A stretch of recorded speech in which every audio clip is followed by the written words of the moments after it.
Hey guys, it's Ruth here for another History Mystery Monday.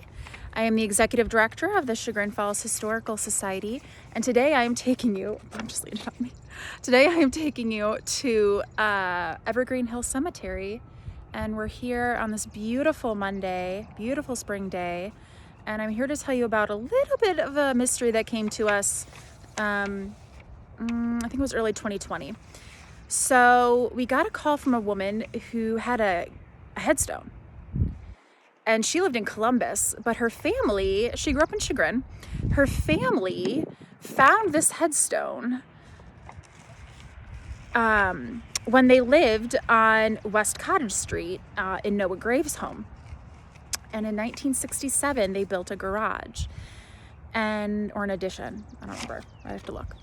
And they found a headstone, and they didn't know what to do. They called the people they needed to call. There were no bodies there, so they built the garage, but they kept the headstone because they didn't know what to do with it. And what would you do with a headstone if you found one in your yard? So she moved to Columbus having this headstone with her the whole time. So she wanted to know if we wanted it, and I don't think a headstone is going to be something we have in our museum.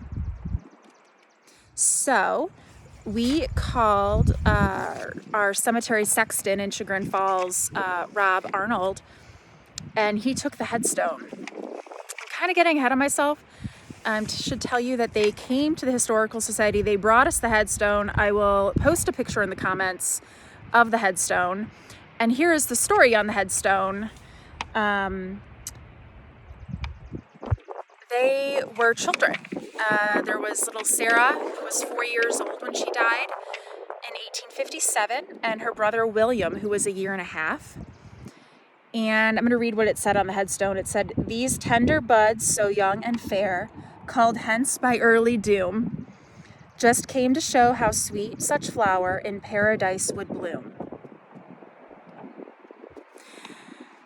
Now, if you're wondering why they found a headstone at their house on West Cottage, if you're not familiar, that's on Grove Hill. There's a cemetery on Grove Hill. Some people don't know this, but there's a cemetery there, and that was the cemetery before Evergreen. And there are people still buried there, but when they created Evergreen Hill Cemetery, a lot of people exhumed the bodies and moved their family plots here because there was more space.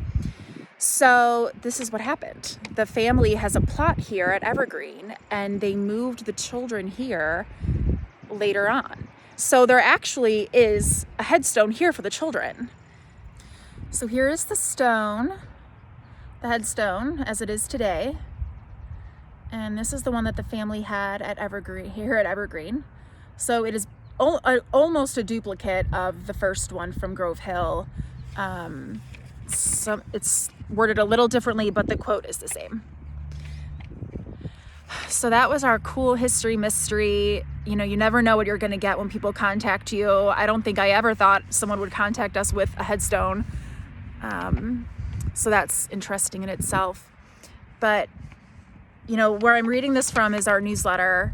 And, you know, we get inquiries lots of different ways through our website, through phone calls and emails and Facebook and Instagram and Twitter. And, you know, sometimes we write about them in our newsletter. And the reason we have a newsletter is for our members. So this is our members only newsletter. It comes out every month. And if you're interested, you should join. You should become a member of the Historical Society and help support us. We are a nonprofit. I will post a link to our membership in the comments, along with the photo of the headstone when it arrived at the Historical Society. Another cool event, if you're interested in Evergreen Hill Cemetery, because it's very beautiful, and if you have never been up here, it's pretty cool for cemeteries, if you're into that. And we have our Spirits Alive Evergreen Hill Cemetery tour every September, and this will be our 5th one coming up, I think. And so stay tuned for more information on that, and we will see you next Monday. Thank you guys.